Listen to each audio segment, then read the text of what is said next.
Here we go. Welcome into the show. You're watching Philadelphia 76ers Now by Chat Sports. I'm Chase Sr. And coming up on the 76ers Now rundown, we have some good news. Positive, glass half full. We have some bad news after the Sixers split their back-to-back, and they just can't manufacture any momentum right now as an organization. People in and out of the lineup obviously playing a role in that. You can play a role in helping to build our legendary 76ers channel here on YouTube. We're on the march to 21,000 subscribers. We're 540 people away from reaching that number. So if you want Sixers coverage year-round for free, myself, producer Chip, lock us in and hit that sub button. We begin with the good news first. Paul George 2 games ago on Tuesday had his best game as a Sixer. It came against the Charlotte Hornets, but the playmaking, the scoring ability, how he was elevating his teammates, how he looked, all of those positives. And is that a sign of things to come for PG8? He also played 37 minutes against Charlotte in that game. I was hoping that he was going to be able to play against Orlando, the red-hot Magic on the back end of that back-to-back.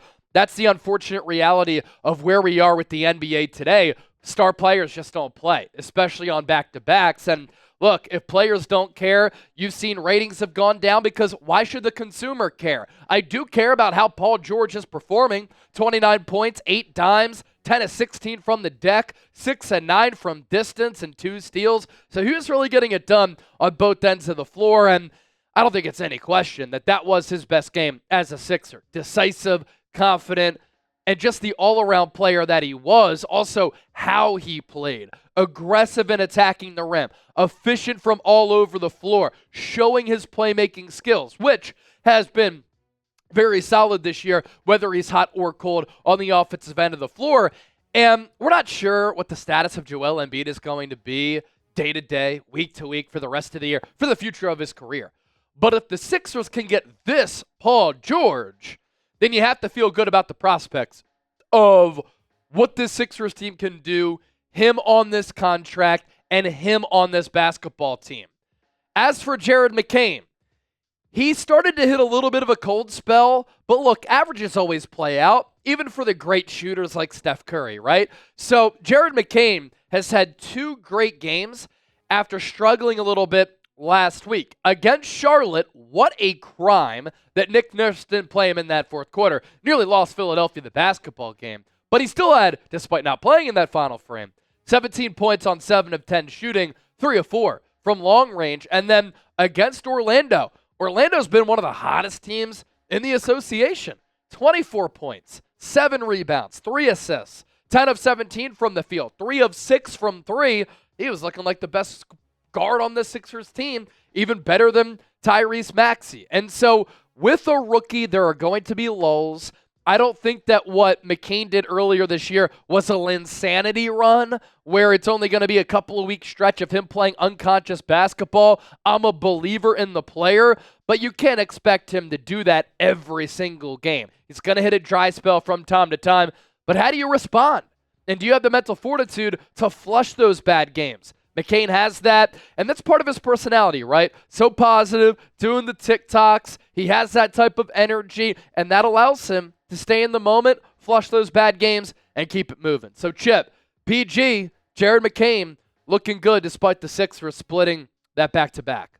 Yeah, and it's good to see for both of them. I'll start with McCain because sort of what you said, I love how he was able to, he started off strong, had that rough stretch. Yep. And that can be an important point for a rookie in the NBA, especially a rookie guard.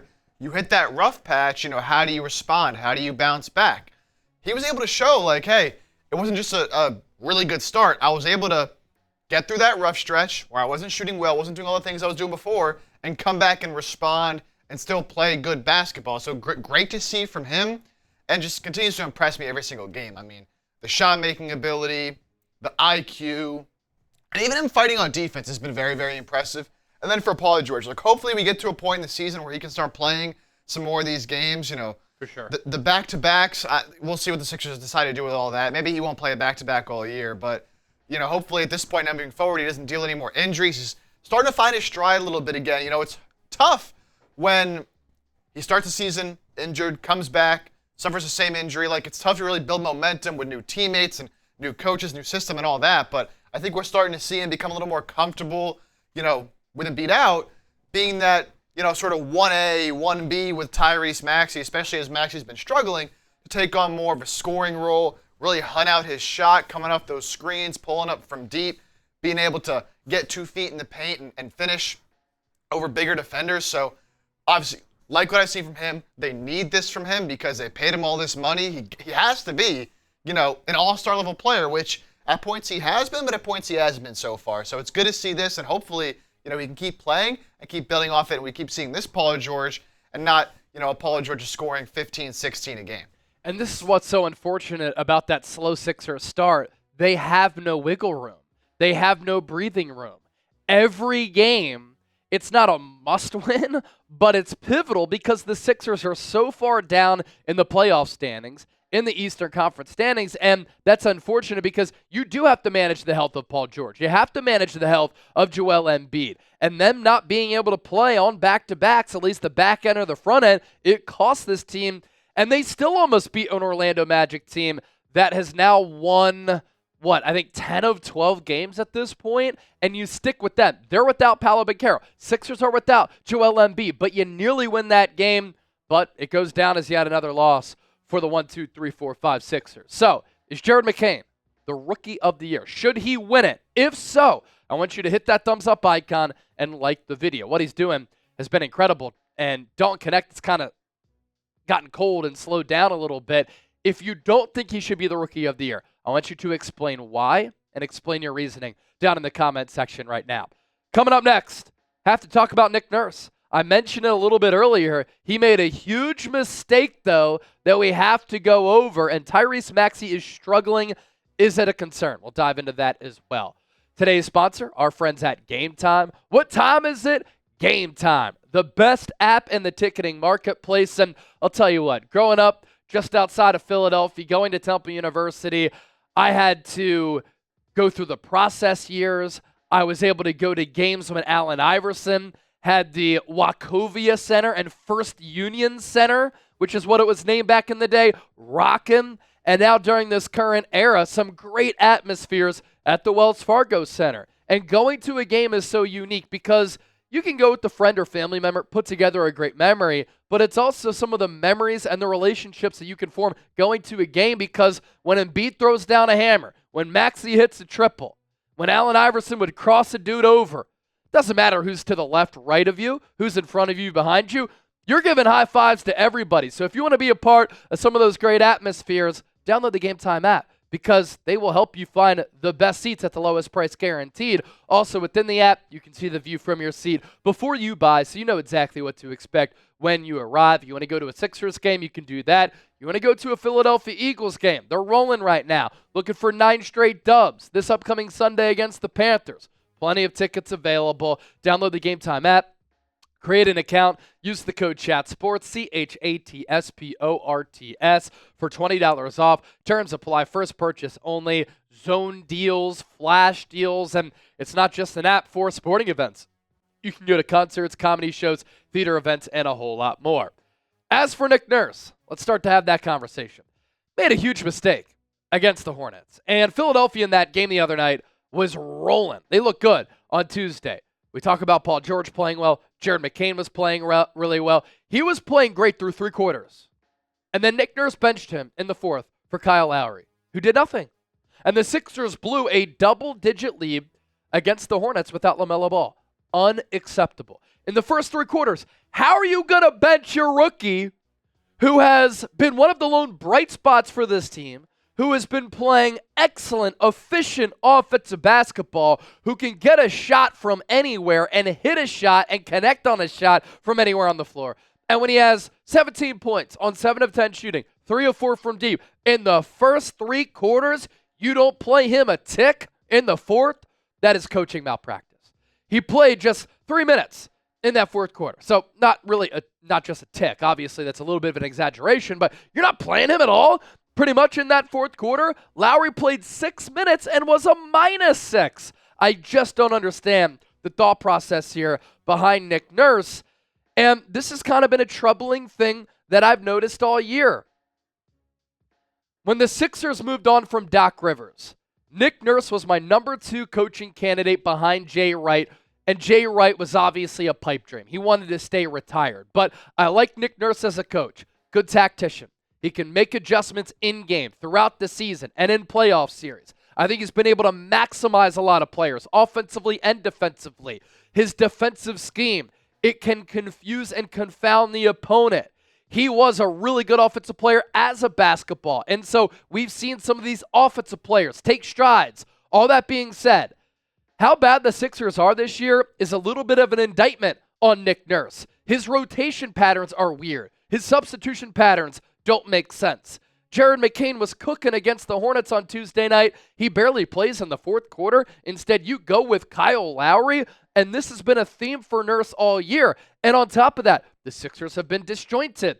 Offensively, they're cold. Defensively, they've had lapses. And yes, Maxey, Embiid, and George have only played 6 minutes together this whole season. It's hard for Nick Nurse to coach through that, but he has to be better.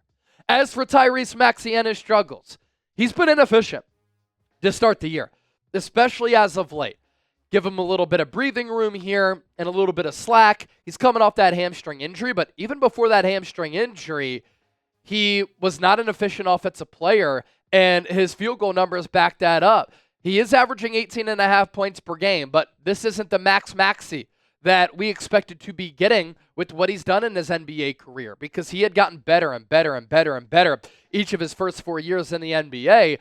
6.5 assists, that's good. He's creating a little bit more, but my gosh, 34.4% in the last 2 games, 7.1% from 3 in the last 2 games. This is not the Tyrese Maxey that you want to see, and so the lack of efficiency is a big problem. Again, this has been a common theme for him all season, and then his entire season stats averaging just under 25. Okay, you'll take that, but under 41% from the deck and 30.5% from 3. This is a player who was like insanely efficient in his first few years in the NBA to a point where you're like, wow, I mean, this guy could be a star for years to come. I believe that that is still going to be the case, but you're thinking coming off that Knicks series, he can be a number 1 for this Sixers team. He can be the franchise guy, but with players out of the lineup and the defense focusing their attention toward Tyrese Maxey, that has led to some struggles for him because he's not getting that many open looks. So, Chip,